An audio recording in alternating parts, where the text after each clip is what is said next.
नाज़रीन हिते एक ख़बर शामिल कयूं था मक़सूद और रिंद मां जिते लुंडो पुलिस मुख़्तलिफ़ जगहनि ते कार्रवायूं करे 2 मनशियात फ़रोश गिरफ़्तार करे वरिता आहिनि।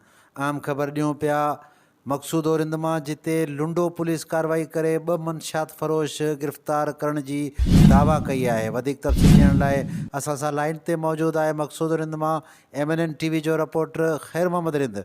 जी ख़ैर मोहम्मद। भाई लुंडो पुलिस गश्त दौरान मुख़्तलिफ़ हंधनि ते कार्रवाई करे 2 ॼणनि खे गिरफ़्तार करे कचो शराब हथ करण जी दावा कई आहे। उन सिलसिले में ASI आबद ज़रदारी शेख रस्ती ते छापो हणी हिकु जवाबदार कन्नू कोहलीअ खे गिरफ़्तार करे ख़ुआस 25 लीटर कचो शराब हथ करण जी दावा कई आहे। जॾहिं त बकादारी स्टाफ ते चेकिंग दौरान हिकु जवाबदार पलियो भील खे 2 विस्की बोतल समेत गिरफ़्तार करण जी दावा कई आहे। ॿिए तरफ़ SHO अली दोस्त बिरोही राब्ते कंदे ॿुधायो त मनसास फ़रोश वॾो ॾोह आहे ऐं ॾोह में मुलविस ॿियारनि खे बख़्श न कयो वेंदो। जी अदा वॾी महिरबानी ख़ैर मोहम्मद रिंद मक़सूद रिंद मां अपडेट करण लाइ। नाज़रीन मक़सूद रिंद मां ख़ैर मोहम्मद रिंद अपडेट करे रहियो त लुंडो पुलिस मुख़्तलिफ़ हंधनि ते कार्रवायूं कंदे 2 मनशियात फ़रोश गिरफ़्तार करण